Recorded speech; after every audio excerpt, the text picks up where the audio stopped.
Esoteric and Hidden Meanings of the First Degree Tracing Board.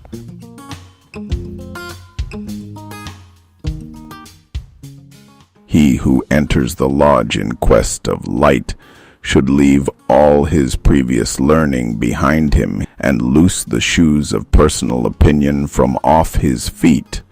He should think of himself as a child and as being taken into a world of new sights and sounds, and where new ideas and even different logic obtain from those with which he has previously been familiar, and where he must begin to recast his ideas and his life. If it will not, he will continue to darken his own light, and the craft can teach him nothing of value, whatever titular rank he may attain in it.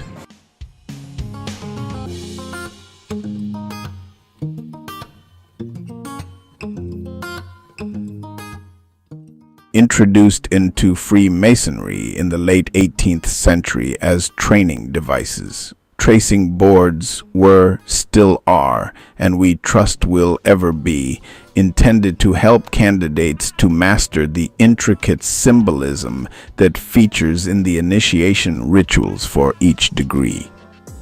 Their origin can be traced back to the days when the practice was for the master of the lodge to sketch designs on the lodge floor in chalk to illustrate the point he was making in his lectures to the brethren. Then came floor cloths, and finally, when lodges started to acquire permanent premises, tracing boards themselves.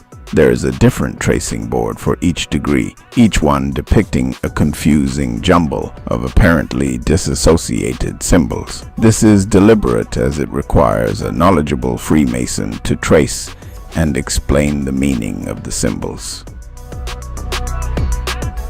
Brethren, the usages and customs of Freemasonry, namely our signs and symbols, our rites and ceremonies, have ever borne a near affinity to ancient mystery schools and secret societies, including those of the Greco-Romans, Chaldeans, Druids, Essenes, Cathars, Rosicrucians, alchemists, and the guilds of the medieval stonemasons. But it has always been considered that was Egypt, the birthplace of the mysteries.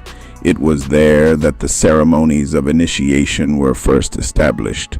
Their magi, philosophers and priests, like ourselves, were accustomed to communicate with each other by signs and symbols, and unwilling to expose the knowledge within to vulgar eyes, concealed their peculiar tenets and principles of polity and philosophy under certain hieroglyphical figures. They, as we do, imparted their lessons of wisdom and their legendary lore to those alone, who, bound by oath to never reveal them, were initiated into their institutions of instruction, and even then, only after due trial, certain periods of probation, and in accordance with merit and ability. When confronted with a problem involving the use of reasoning faculties, individuals of strong faculties, individuals of strong intellect, keep their poise and seek to reach a solution by obtaining facts bearing upon the question. Those of immature mentality, on the other hand, when similarly confronted, are overwhelmed. While the former may be qualified to solve the riddle of their own destiny, the latter must be led like a flock of sheep and taught in simple language. The Apostle Paul said that these little ones must be fed with milk, but that meat is the food of strong men. Thoughtlessness is almost synonymous with childishness, while thoughtfulness is symbolic of maturity.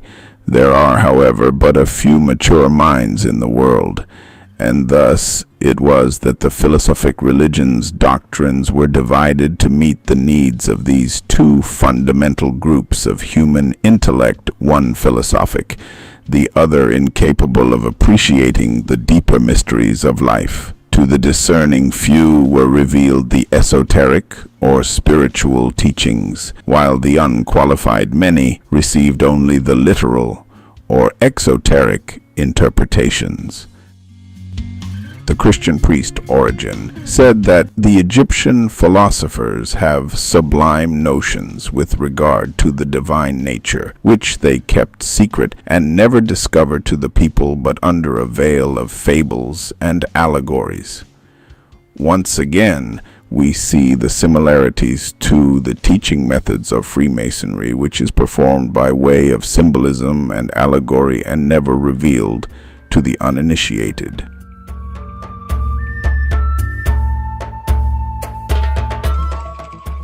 The Egyptians had initiatic practices inducting neophytes into the ancient knowledge and mysteries. This is an indication that our ritual is based on ancient knowledge. The manner in which, in all probability, Freemasonry was derived from the Egyptian mysteries may be thus explained. It is recorded in the volume of the Sacred Law that Moses was learned in all the wisdom of the Egyptians. If this were so, he must, of necessity, have been regularly initiated into their Antient mysteries. Hence, we may fairly conclude that after the exodus of the Israelites from Egypt, Moses, Aholiab, and Bezaleel, the three Grand Masters who were called directly to serve God, presided over the first Holy Lodge, designed a new form of worship, igniting the passion for God among his people. Taking those Antient mysteries as their models and retaining much of their practice and symbolism, deduced therefrom, they practically formulated the system of Freemasonry and elevated it into a pure and noble science, as it existed and was practiced during the period of those three Antient worthies, archetypes of men working together to serve God. Other men like them are repeated again and again in sets of three, who will come together to lead the brothers and sisters of God's people, and so handed down to their successors from generation to generation. Moses served in the prophetic capacity, Bezaleel in the construction, and Aholiab in the planning and coordination. Bezaleel, whose name means "in the shadow of God," is building something that will provide shadow and protection for the furnishings of worship. Aholiab, whose name means "the Father's tent," is creating the tent that will be a temporary housing for the worship of God until the temple is later built by three other men who were called by God. Pythagoras studied among Egyptians for many years and was also initiated into their ancient mysteries, establishing his system on a similar plan, and many orders of a more recent date have also copied their example. Freemasonry, however, stands preeminent as not only the most ancient but the most honorable order that has ever existed. The most ancient it is, as dating its history from an immemorial antiquity. The most moral it is because every character, figure, and symbol depicted in our lodges has a moral signification and serves to inculcate the practice of virtue upon all its genuine professors. A part of the first degree ritual refers to the Pythagorean system. The predominant number in this degree is 3.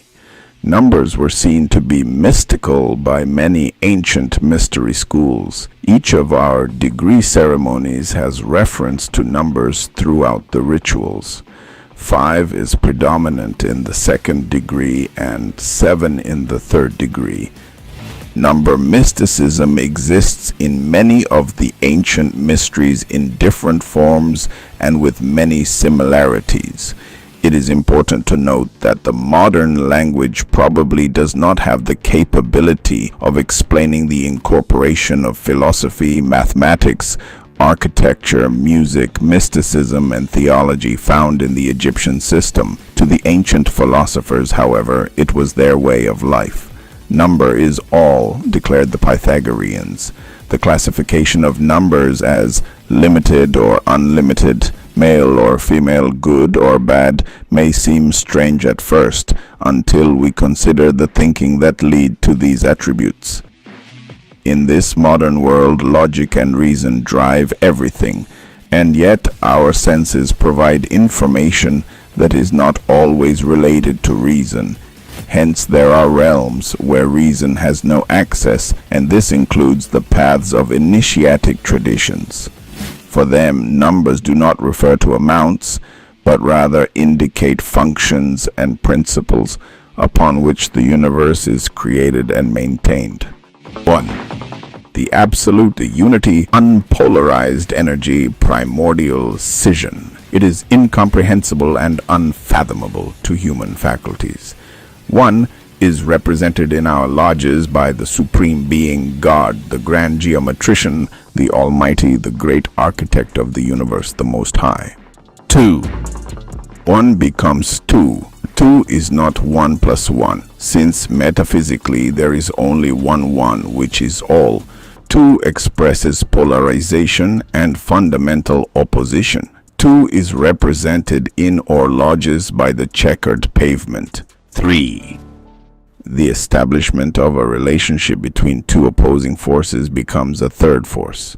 1 in becoming 2 becomes 3 simultaneously. It is the becoming that is the third force, providing the innate and mysterious reconciling principle, represented in our lodges prolifically. The sun, the moon, and the master, the 3 principal officers, the 3 steps to the altar, the 3 great lights, the 3 great pillars, the 3 theological virtues, the 3 grand offerings, the 3 movable jewels, the 3 immovable jewels, the 3 grand principles, and the 3 distinguishing characteristics of a Mason, among others. Likewise, the Egyptians and the Pythagorean system, who used signs and symbols to conceal their principles. The Masonic ritual conceals much of its connection to Antient mysteries. Some emphasize, however, that at this stage our present system is not one coming from remote antiquity, for there is no direct continuity between us and the Egyptians, or even those ancient Hebrews who built the temple at Jerusalem. They nevertheless accept and recognize that what is extremely ancient in Freemasonry is the spiritual doctrine concealed within the architectural phraseology. For this doctrine is an elementary form of the doctrine that has been taught in all ages, no matter in what garb it has been expressed. In explaining the tracing board of this degree, let me, in the first place, direct your attention to the form of the lodge, which has been described as rectangular oblong, regular parallelepiped, or cube. Also, the form of the lodge refers to the way in which human nature has been composed and constituted. The length, breadth, height, and depth of man's own being, his body and his spirit are holy ground upon which he should build the altar of his own spiritual life. In ordinary lodges, their dimensions are regulated by the probable numbers of brethren assembling therein, but in a more extended view, taking the whole body of Freemasons throughout the world as forming one grand and universal lodge, its dimensions may be said to be, in length, from east to west, in breadth from north to south, in height from the surface of the earth to its center, even as high as the heavens. Esoterically speaking, the depth of the lodge indicates to the difference in depth between the superficial consciousness of our material mentality and the degree of divine consciousness resident at man's spiritual center. It also implies that the range of spiritual consciousness possible to us when we have developed our spiritual faculties to the full is infinite. The area of our lodge is said to be of this vast extent in order to show the universality of the science, and further, that a Freemason's charity and benevolence should know no bounds save those of prudence. The phrase "as high as the heavens" serves also as to point out to us that our thoughts and desires, hopes and aspirations, our oblations of praise and thanksgiving, should always be directed upward and heavenward, even to the throne of God Himself. All lodges are consecrated before being instituted, and consequently, they are sacred ground. Therefore, as Masons, we should be very conscious of all that we think, say, and do while in a lodge. Our lodge stands on holy ground because the Grand and Royal Lodge of Jerusalem, the model and grand exemplar of all succeeding lodges, was held upon a plot of ground now, and we trust ever will render the groundwork of Freemasonry holy. Our lodges stand due east to west, because all places of divine worship, as well as Masons' well-formed and regularly constituted lodges, are or ought to be so situated, for which we assign 3 reasons. Firstly, the sun, the glory of the Lord and the center of our system, rises in the east and sets in the west. Secondly, learning and civilization had their origin in the east, and then spread their benign influence to the west. There is likewise a third, last, and grand reason. Whenever we contemplate the beautiful works of creation, how ready and cheerful ought we to be to adore the Almighty Creator. From the earliest recorded period of man's dwelling upon the face of the earth, down to the time of the giving of the law upon Mount Horeb, through all the intervening ages of comparative darkness, we have been taught to believe in the existence of a deity who has never left himself without a living witness among men. We read early in the Holy Writ that Abel brought a more acceptable offering to the Lord than did his brother Cain, that Enoch walked with God, for God took him, that Noah was a just and upright man, a preacher of repentance and righteousness to that evil and adulterous generation among whom he lived, that Abraham was faithful with all his house, insomuch that he was called the friend of God, that Jacob on his journey to Padan Aram was favored with that peculiar manifestation of the providential care of the Almighty, namely the vision of the angels commemorated in our lodges under the symbol of Jacob's ladder, that Joseph in Egypt bore witness to the truth, both in prison and in the court of Pharaohs, and lastly, that Moses chose rather to suffer affliction with the people of God than to remain in Egypt, even as the adopted son of Pharaoh's daughter. But we find no record of any place having been set apart for the public solemnization of the worship of the one true God, until after the exodus of the Israelites from their bondage in Egypt, which it pleased the Almighty to effect with a high hand and a stretched out arm under the conduct of his nation, even as the stars of heaven for number, and as the sand upon the seashore for multitude. And as they were to possess the gates of their enemies and inherit the promised land, it pleased the Almighty to reveal unto them those 3 most celebrated institutions, namely the moral, ceremonial, and judicial laws. Through his servant Moses caused a tent or tabernacle to be erected in the wilderness to serve as a receptacle for the Ark of the Covenant and the tables of the law, as well as for the public solemnization of divine worship. That tent or tabernacle was, during the migration of the Israelites in the wilderness, by God's especial command, always pitched due east to west, and was, some generations later, taken as the model with respect to its ground plan and position for that magnificent temple which was erected at Jerusalem by that wise and mighty sovereign King Solomon, the regal splendor and unparalleled luster of which transcend our powers of description. This is the third, last, and the grand reason which Freemasons give why all places of divine worship, as well as all regularly constituted Masonic lodges, are or ought to be so situated east and west.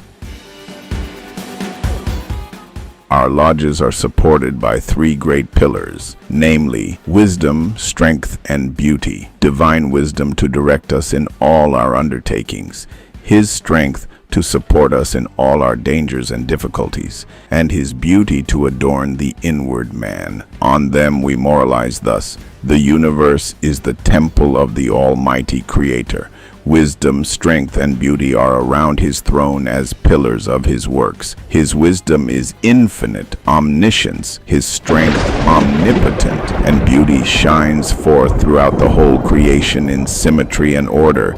The heavens as a canopy, omnipresence. He has planted the earth as His footstool. He has crowned His temple with stars as with a diadem, and in His hands He holds all power and glory. The sun, the moon, and all the starry hosts move obedient to His divine will, and all His laws are concord. The three great pillars which support our lodge are emblems of these divine attributes: wisdom, strength, and beauty, further representing Solomon, king of Israel, Hiram, king of Tyre, and Hiram Abif. Solomon, king of Israel, for his wisdom in building and dedicating the temple at Jerusalem to God's service. Hiram, king of Tyre, for his strength in supporting with men and materials. And Hiram Abif, for his curious and masterly workmanship in beautifying and adorning the building. They have also a further reference, namely, to the master and the two wardens, who, during their tenure of these offices,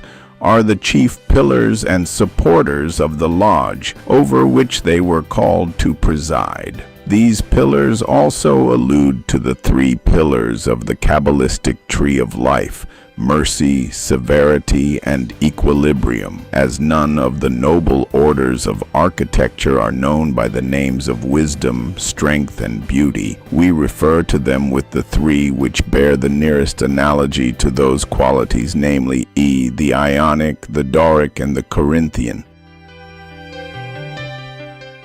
In religious practices, the altar is usually situated in the east of the building and is used for offerings and communion. However, in Freemasonry, the altar is seen as a sacred place, solemn and binding, where we make our vows and give our commitments. The altar is in the shape of a cube, situated in the center of the lodge, and as the lodge is representative of an individual, hence, the altar symbolizes the sacred place at our own center. The volume of the sacred law rests on the altar, therefore the area immediately surrounding both is also to be considered sacred. The Holy Writ can be seen as representing deity, the creator, the great architect, the universal source of all.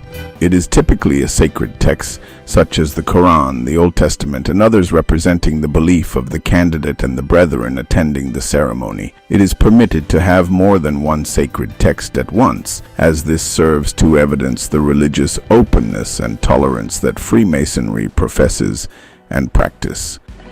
The presence of holy texts at the altar invites us to discover a deeper meaning, for these books are the symbolic emblem of the invisible cosmic law or natural law through which the Creator manifests Himself in the universe. They symbolize the Creator, whose law is the basis for everything in existence.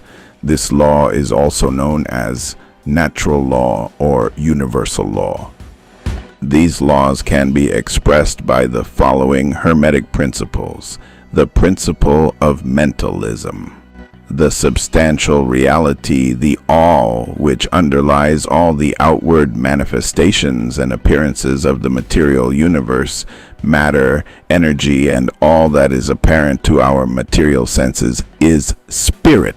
Spirit in itself is unknowable and undefinable, but may be thought of as a universal, infinite living mind.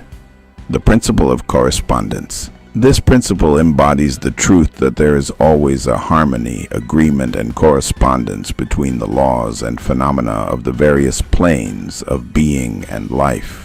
The Hermetic axiom, as above, so below, as below, so above, helps in solving many paradoxes and hidden secrets of nature. The principle of vibration. This principle states that everything is in motion, nothing is at rest, and everything vibrates. The principle of polarity. Everything is dual, everything has poles, everything has its pair of opposites. Like and unlike are the same. Opposites are identical in nature, but different in degree. Extremes meet. All truths are but half-truths. All paradoxes may be reconciled. The principles of rhythm. Everything flows out and in. Everything has its tides. All things rise and fall. The pendulum swing manifests in everything. The measure of swing to the right is the measure of swing to the left. Rhythm compensates. The principle of cause and effect. Every cause has its effect. Every effect has its cause. Everything happens according to law. Chance is but a name for law not recognized. There are many planes of causation, but nothing escapes the law. The principle of gender. Gender is in everything. Everything has its masculine and feminine principles. Gender manifests on all planes. Understanding these laws is essential for spiritual development. The compasses resting upon the VSL represents the cosmic or divine principle, springing from the Creator into manifestation, both cosmically and in the individual. It represents the candidate's spiritual nature. It is taught in all the mysteries that each person has within him a portion of the divine. The square representing cosmic matter, in which the divine principle takes physical form in the universe. This implement also represents the lower nature or material being of the candidate. Together, the three great lights at the altar reveal a divine purpose of spirit and matter working in unison, and according to cosmic law, to construct a perfect universe, occupied by beings seeking perfection in order to stop further descent into the material world and the lower spheres.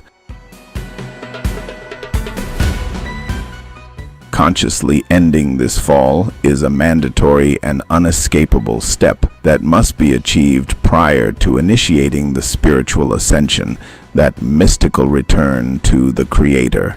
It is contained in the teachings of the Antient mysteries that this is our purpose while on this terrestrial plane. In the first degree, the points of the compasses are concealed beneath the square, implying that the candidate's spirit is currently overlain and prevented from full function by the tendencies of his material body. If man is to commence a journey of perfecting himself on his spiritual return to the Creator, he must not allow his spiritual principle to continue subordinated to the material flesh and its mundane tendencies. Man must develop and display his superiority over them as described in the Antient mysteries. The covering of our lodge is a celestial canopy of divers colors, even the heavens. We hope to arrive at the summit by the help of a ladder, known in the scripture as Jacob's ladder. This ladder is composed of as many staves or rounds as comprise all the moral virtues, but it has three principal ones, which are faith, hope, and charity. Faith in the great architect of the universe, hope in salvation, and charity towards all mankind. This ladder springs from and has its origin in the volume of the sacred law, because by the doctrines contained in that holy book, we are taught to believe in the wise dispensation of divine providence. Belief strengthens our faith, and faith is the first principal step. Faith in its higher, that is, its spiritual sense, is the substance of things hoped for, the evidence of things not seen. It is the bond of amity and the chief support of civil society. We live and walk by faith. By faith, we have hope and acknowledgement in the existence of a supreme being. By faith, we are justified, accepted, and finally received in his favor. By adopting this faith in all its fullness and carrying it out in the practice of our daily lives, we may hope to attain the fruition of the scriptural promise, "They just shall live by faith." This faith naturally creates in us the hope of becoming partakers of the blessed promises contained in the sacred volume, and hope is the second principal step. Hope is the anchor of the soul, both sure and steadfast, and which entereth into that which is within the veil. Therefore let a firm reliance upon the Almighty's faithfulness fill us with hope and a full assurance that He will guide and direct us in all our ways, and will aid us in all our lawful undertakings, so that by faith and patience we may hope to be numbered among those who shall inherit the promises both in this life and in that which is to come. Hope teaches us to fix our desires within the limits of His most blessed promises. So shall success attend us. If we believe a thing to be impossible, our own despondency is apt to render it so. But perseverance in a just cause will ultimately overcome all difficulties. In John Brown's Master Key of 1802, we read, "In all regular, well-formed Freemasons' lodges there is a point within a circle, in going round which, it is said, the master and brethren cannot materially err. The circle is bounded on the north and south by two perpendicular parallel lines. That on the north is said to represent St. John the Baptist, and that on the south, St. John the Evangelist. On the upper points of these lines and on the periphery of the circle rest the Holy Bible, supporting Jacob's ladder, which it is said reaches to the watery clouds of heaven. It also contains the dictates of an unerring, omnipotent, and all-wise being, so that while we are as conversant therein and obedient thereto as either of the St. Johns were, it will bring us to Him that will neither deceive nor be deceived by us. Therefore, by keeping ourselves so circumscribed, it is impossible we can materially err." The parallel lines are also considered to represent Moses and King Solomon. Likewise, they signify death as winter solstice and rebirth as summer solstice, further suggesting the zodiacal signs of Capricorn and Cancer. When the sun is at these points, it has reached its greatest southern and northern declination, producing the most evident effects on the temperature of the seasons and on the length of the days and nights. The months when the sun reaches these points are respectively December and June, which coincide with the anniversary celebration of St. John the Evangelist and St. John the Baptist by the Church. Mystically, they represent one of the cosmic laws, the principle of rhythm. Everything flows out and in, everything has its tides, all things rise and fall. The pendulum swing manifests in everything.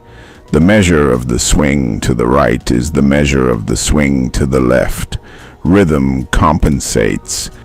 The point within the center is intended to introduce the neophyte to the concept of the center, representing the center of our being. This has a profound mystical significance. It is in our center that we find our true selves, our spirit, our divine spark, and it is only from the center that we can truly communicate with the divine essence. We cannot materially err when our thoughts, intentions, and actions arise from the center. For in the words of the ancient Greek philosopher and polymath Aristotle, when expounding on his golden mean, he instructed us that virtue is found at the center, esoterically, and in ancient mysticism, the point within the center was seen as the union in pairs of the phallus and ktais, the lingam and yoni, the sun and the universe.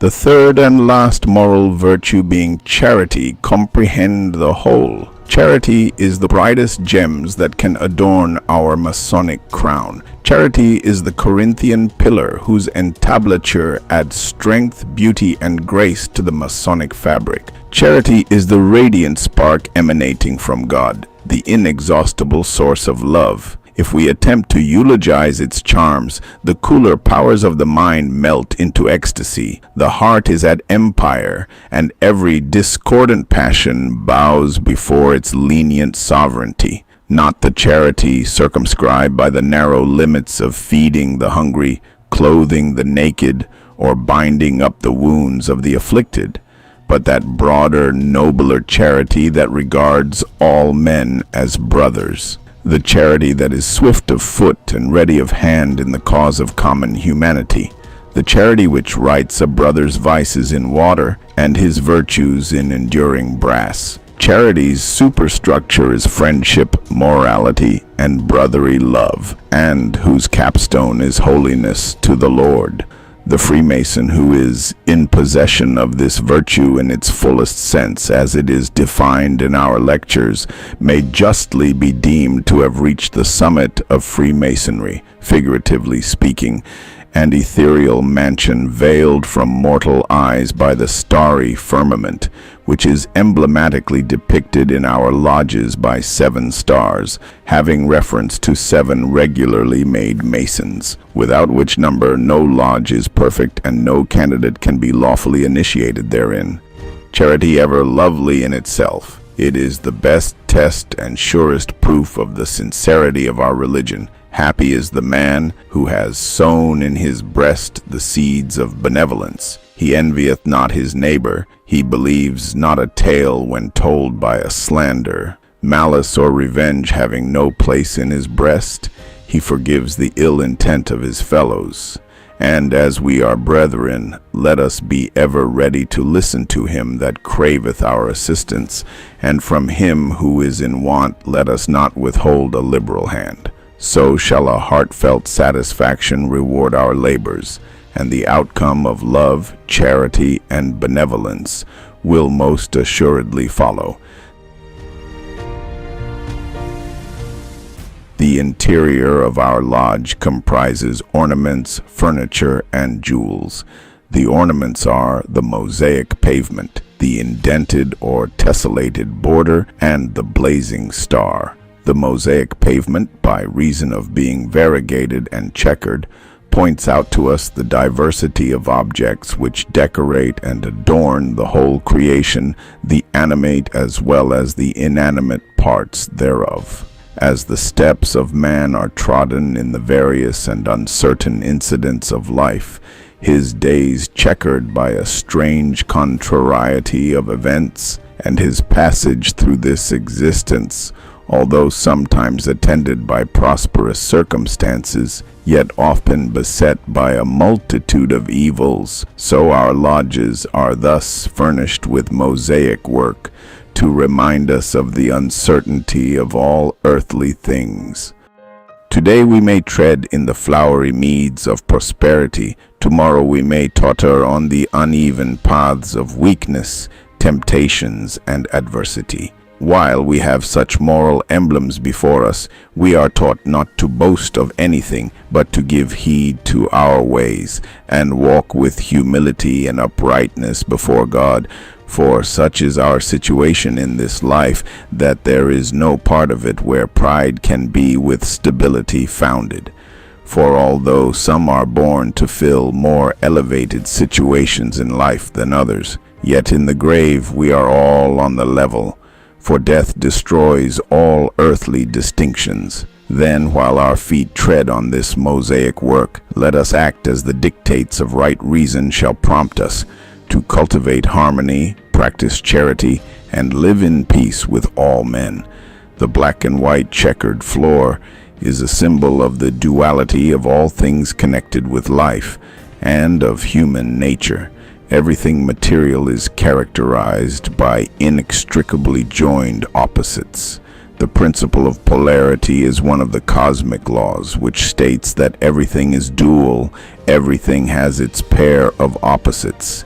There is a mystical understanding that opposites are identical in nature but different in degree. Spirit and matter are the two poles of the same thing, the intermediate planes being merely degrees of vibration. By understanding this principle, one can, by the exercise of will, move from one state to the opposite. The indented or tessellated border refers us to the planets, which in their various revolutions form a beautiful border or skirt work round that grand luminary, the sun, as our order does round that of a Masonic lodge.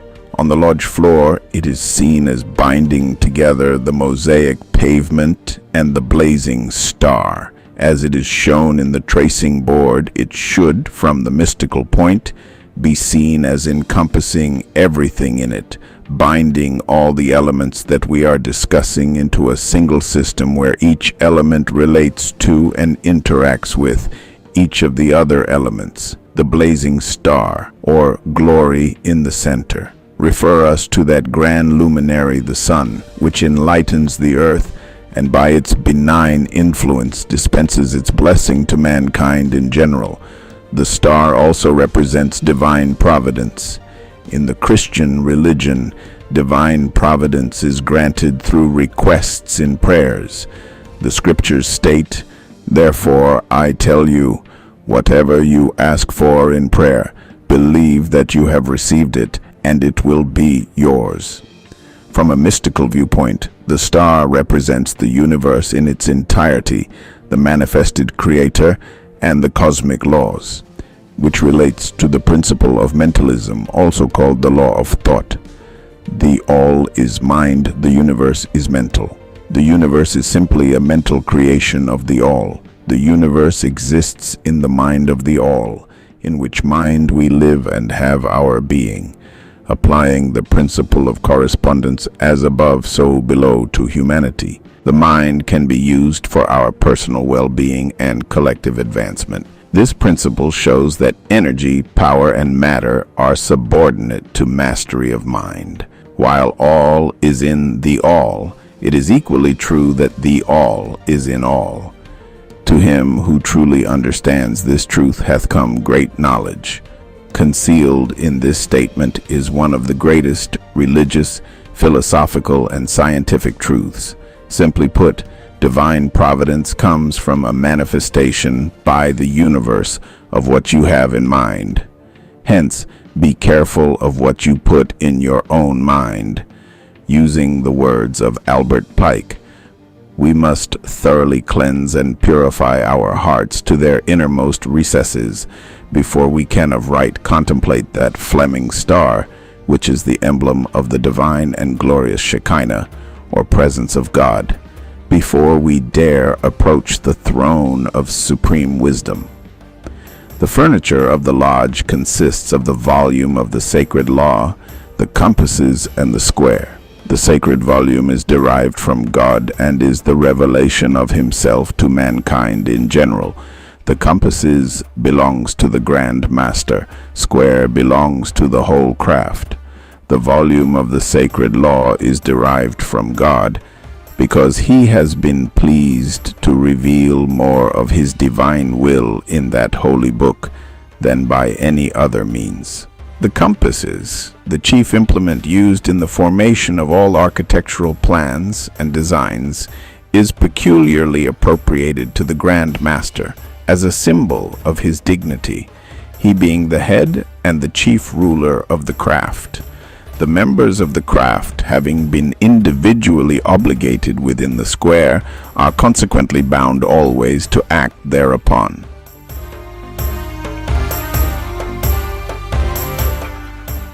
Three are movable and three are immovable.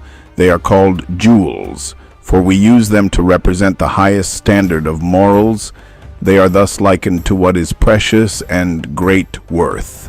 The movable jewels are the square, the level, and plumb rule. These, however, being the appropriated working tools of the second degree, it would not only be inexpedient, but unconstitutional to explain them, except in a fellow crafts lodge. They are called movable jewels because they are severally worn by the master and the two wardens and are transferred to their successors on the day of installation. The immovable jewels are the tracing board, the rough ashlar, and the perfect ashlar. The tracing board is for the master to lay lines and draw designs on. The rough ashlar is for the entered apprentice to work, mark, and indent upon. The perfect ashlar is for the more expert craftsman to try and adjust his jewels upon. They are called immovable jewels because they lie open and unmoved in the lodge for the brethren to moralize upon in this manner, as the tracing board enables the operative mason to carry on the intended structure with order, regularity, and precision. So the volume of the sacred law may justly be designated as the spiritual tracing board of the grand architect of the universe.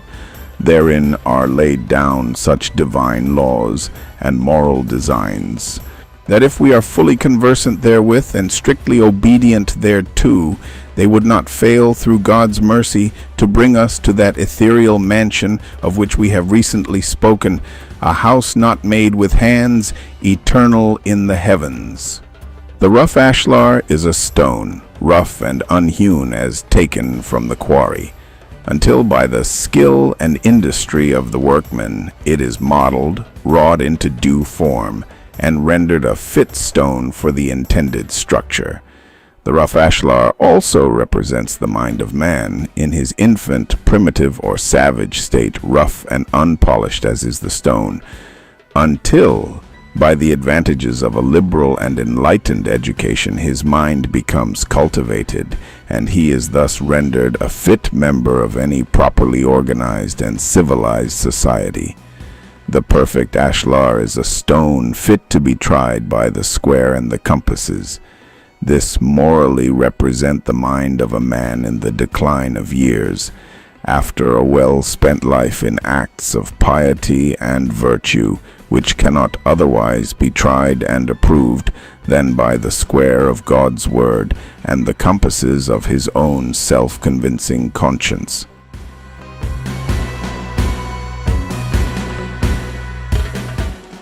The contrivance called Lewis is of doubtless antiquity, being known by the Romans in their day, who used it in the building of the Flavian amphitheater, and the Saxons in the building of Whitby Abbey in the 7th century.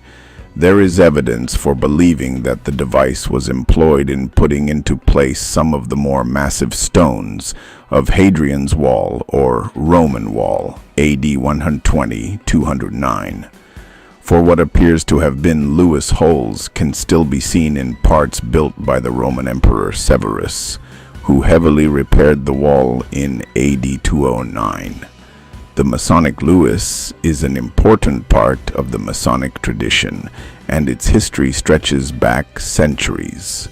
It is a symbol that has been used by Freemasons from around the world to represent their fraternity and the values that they hold dear.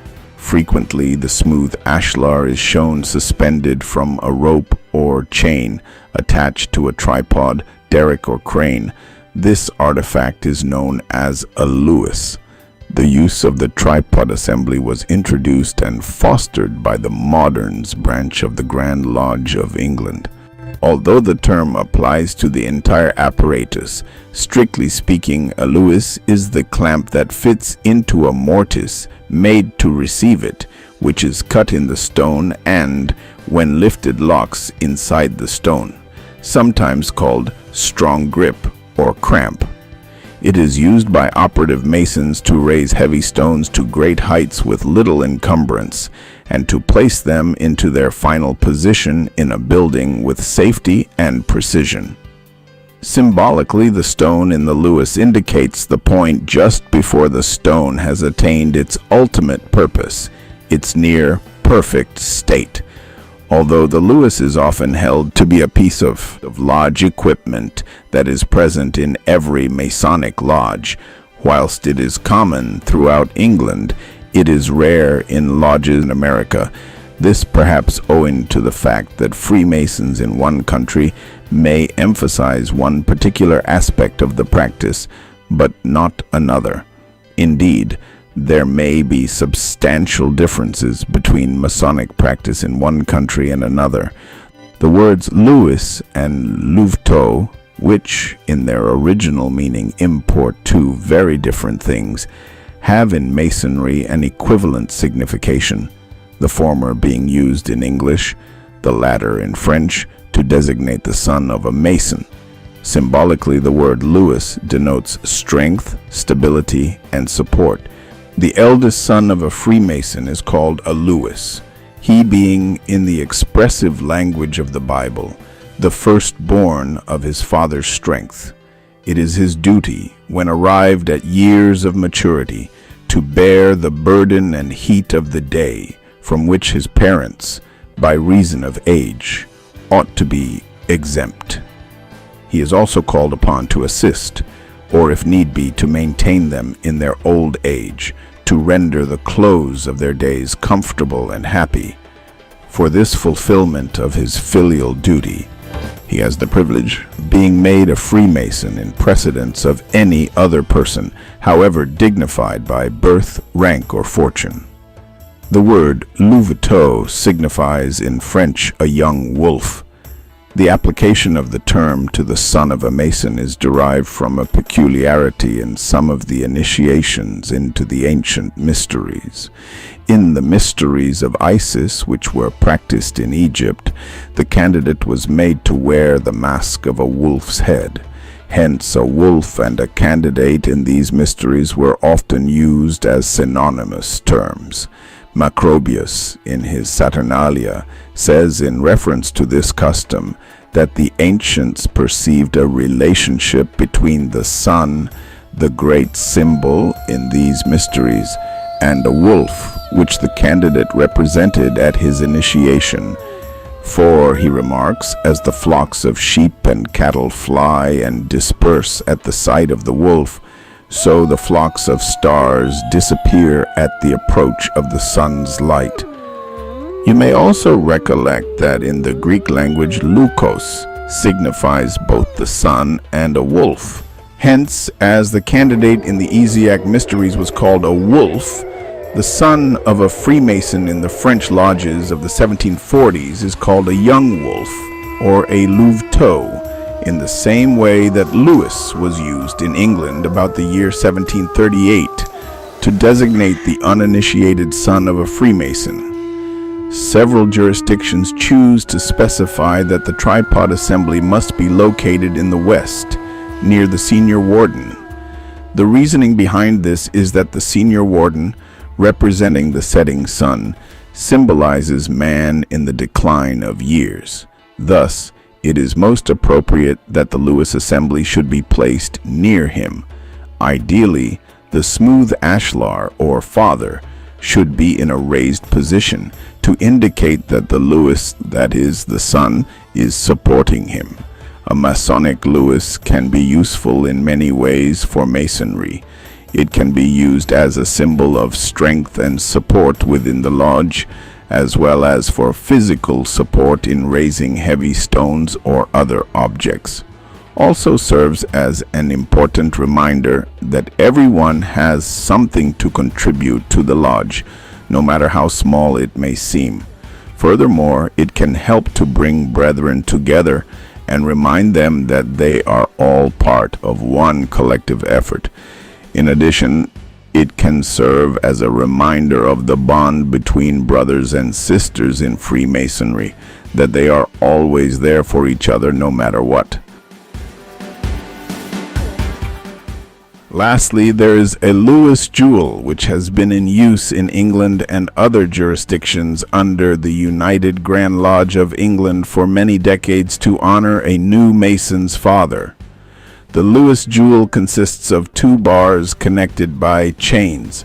The upper bar contains the name of the father and date of his initiation. The lower bar, the name of the son and date of his initiation. At the bottom section, this jewel contains a replica of the strong grip of the Lewis, and by members wearing their own personalized version, are also able to show pride in their membership within Freemasonry, and each time they wear it, they are reminded of those values which make them part of something greater than themselves, something which transcends time itself.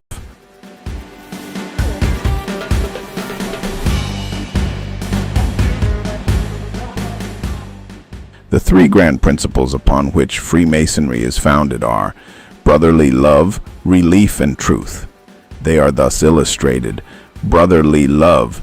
By the exercise of brotherly love, we are taught to regard the whole race of mankind as one family. The high, the low, the rich, the poor are all created by the same Almighty Parent and sent into the world for the mutual aid, support, and protection of each other. Upon this grand principle, Freemasonry unites men of every nation and creed, sect, and opinion, thereby promotes and maintains a sincere friendship among those who might otherwise have remained personally unknown or indifferent to each other. Relief. To relieve the distressed, if in one's power, is a duty incumbent upon every man, and more particularly upon us as Freemasons, who ought to be linked together in an indissoluble bond of sincere affection and brotherly love. Hence, to soothe the unhappy, to sympathize with their misfortunes, to be compassionate with their afflictions, to relieve their necessities, and to bring peace to their troubled minds, should be to us a labor of love as well as a duty. Upon this broad basis of sympathy, mutual comfort, and help in time of need, we form our connections and establish our friendships of Freemasons. Truth is a divine attribute and the foundation of every Masonic virtue. To be good and true is one of the earliest lessons which we are taught at our initiation. In obedience to this precept, hypocrisy and deceit should be unknown among us, while sincerity and plain dealing should be the unvarying practice of our daily lives, both with our brethren and with the outside world, whilst the heart and tongue should be ready to join in promoting each brother's welfare.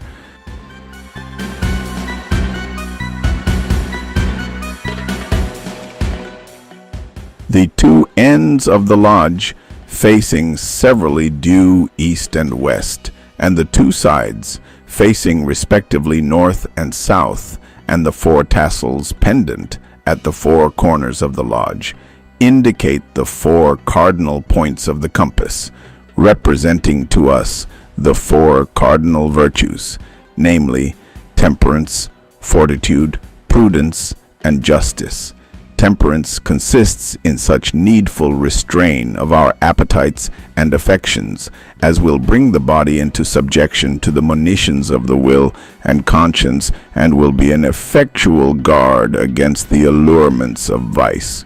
This virtue ought to be the constant practice of every Freemason.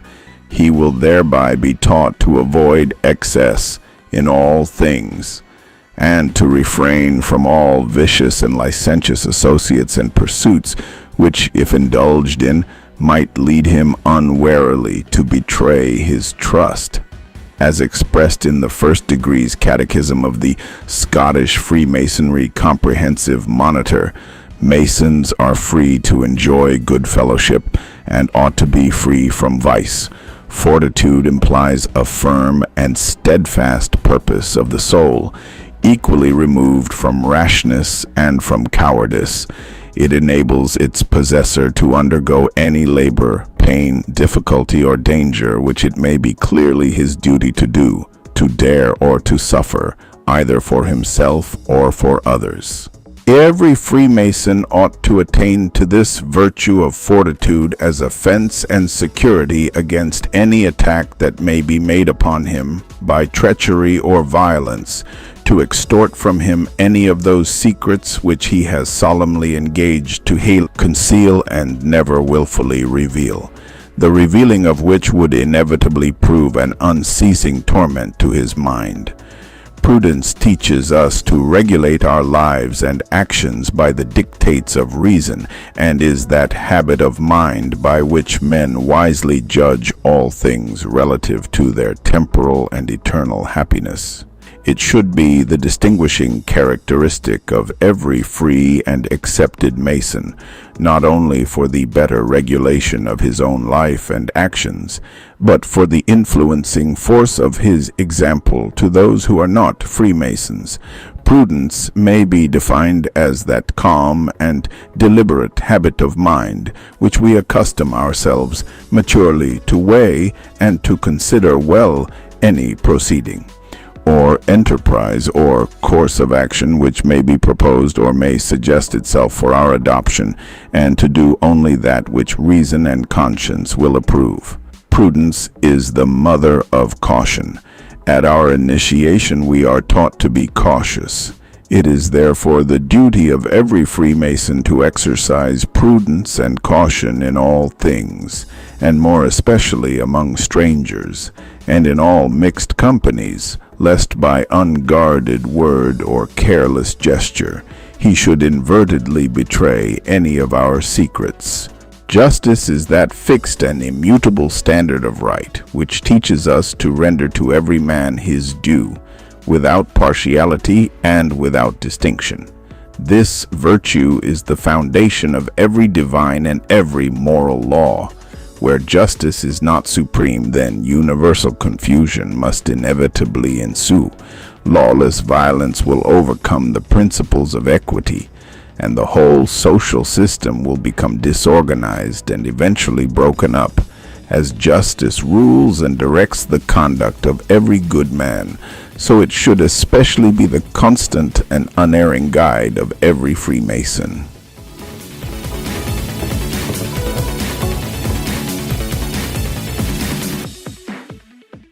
The distinguishing characteristics of our order are virtue, honor, and mercy. The Masonic ethos nurtures the love of virtue and teaches the virtue of love. It employs a ritualistic, symbolic, and allegorical revelation of profound ways of contemplation and action that arise from our natural attraction to the divine light of goodness, truth, and beauty. More importantly, it includes the freely chosen obligation to actively pursue those ways in the loving, mutual support of kindred spirits and to extend them to all others. This ethos is therefore offered as a guide to individually and collectively reflect, participate in, and commune with Masonry's shared inspiration of making real that spiritual temple, that house not made with hands, eternal in the heavens. In perusing the records of ancient Rome, it was discovered that the great and successful general Marcellus, who was thrice consul of Rome, once intended to erect a temple dedicated to both virtue and honor, but being at that time prevented from carrying his design into execution, he afterwards altered his plans and built two temples, so situated that the only avenue to the Temple of Honor lay through the one dedicated to virtue, thereby bequeathing an impressive symbolical lesson to posterity that the only direct road to honor must be through that of virtue. Virtue is the highest exercise and improvement of reason, the integrity, harmony, and just balance of affection, the health, strength, and beauty of the soul. The perfection of virtue is to give to the noble faculty of reason its fullest, freest scope, to obey the dictates of conscience with alacrity, to exercise towards all men a calm and diffusive charity, to love and adore God with an unrivaled reverence and affection, and to acquiesce in the wise dispensation of divine providence with humble resignation. Any advance toward this standard is a step on the way to perfection and happiness, and any deviation therefrom tends to vice and misery. Honor is the most manly and dignified sentiment or impulse of the soul which virtue is capable of inspiring. The actions of all good men are regulated by honor, insomuch that the laws which are requisite to restrain and to coerce men of ordinary minds are unnecessary in the case of those whose lives and actions are regulated by the strict code of honor. It is also the highest incentive to the performance of the most heroic and disinterested actions, implying, as it does, the united principles of faith, truth, and justice, carried by an enlightened mind far beyond the obligations which the laws of the land may require, or of which they can punish the violation. For the man of honor will not content himself with the bare and literal discharge of his duty as a man and a citizen, but he exalts and dignifies it, even to magnanimity. He gives where he might without impropriety refuse, and he forgives where he might in strict justice resent. Honor, although a different principle from religion, produces the same effects. For even as their lines of action are differently drawn and variously extended, they terminate in the same point. Religion embraces virtue as it is enjoined by the laws of God, honor as it is graceful and comely to human nature. The religious man fears, but the man of honor scorns to do an ill action. The one considers vice as beneath him, the other as offensive to the deity. The one as unbecoming, the other as that which is strictly forbidden. In this sense, virtue and honor united have been, and we trust, will ever continue to be, distinguishing characteristics of every free and accepted Mason, even unto the end of time. Mercy is a sublime principle held sacred by every good mind. If possessed by the monarch, it adds a brilliancy to every gem that adorns his crown. It gives glory to his ministers, and an unfading freshness to the wreath that decks the warrior's brow. It is the companion of true honor, and should always temper justice, interposing a shield of defense on behalf of the offender, impenetrable to her sword. Mercy, like its sister charity, blesses him who gives as well as him whom receives. And as the vernal showers descend to refresh and invigorate the vegetation of the earth, so mercy, acting on the heart of man, when tainted with rancor and revenge by its exhilarating warmth, restores perverse nature to its original source in purer streams. It is the chief attribute of the deity, on who the best as well as the wisest of us must rest his hopes and dependence. It is a duty we owe even to an enemy. To show mercy and forgiveness is highly pleasing in the sight of our Creator, for it is written, "Forgive, and it shall be forgiven unto you." And again, "Blessed is the merciful, for they shall obtain mercy, not only in this transitory life, but in that better and eternal life which is to come. And when we, my brethren, shall all be finally arraigned at his dread tribunal, and the actions of our past lives are there unfolded to view, though justice may demand our condemnation, may mercy interpose and avert that awful doom."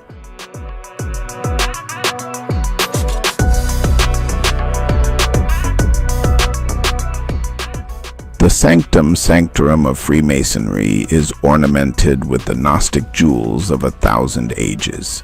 Its rituals ring with the divinely inspired words of seers and sages. 100 religious have brought their gifts of wisdom to its altar. Arts and sciences unnumbered have contributed to its symbolism. Freemasonry is a worldwide university teaching the liberal arts and sciences of the soul to all who will hearken to its words. Its chairs are seats of learning, and its pillars uphold an arch of universal education. Its tracing boards are inscribed with eternal verities of all ages, and upon those who comprehend its sacred depths, has dawned the realization that within Freemasonry, mysteries lie hidden, the long-lost arcana sought by all peoples since the genesis of human reason. The philosophic power of Freemasonry lies in its symbols, its priceless heritage from the mystery school of antiquity. Though the temples of Thebes and Karnak be now but majestic heaps of broken and time-battered stone, the spirit of Egyptian philosophy still marches triumphant through the centuries. Though the rock-hewn sanctuaries of the ancient Brahmins be now deserted and their carvings crumble into dust, still the wisdom of the Vedas endures. Though the oracles be silenced and the house of the mysteries be now rows of ghostly columns, still shines the spiritual glory of Hellas with luster undiminished. Though Zoroaster, Hermes, Pythagoras, Plato, and Aristotle are now but dim memories in a world once rocked by the transcendency of their intellectual genius, still, in the mystic temple of Freemasonry, these god-men live again in their words and symbols. And the candidate, passing through the initiations, feels himself face to face with these illuminated hierophants of days long past.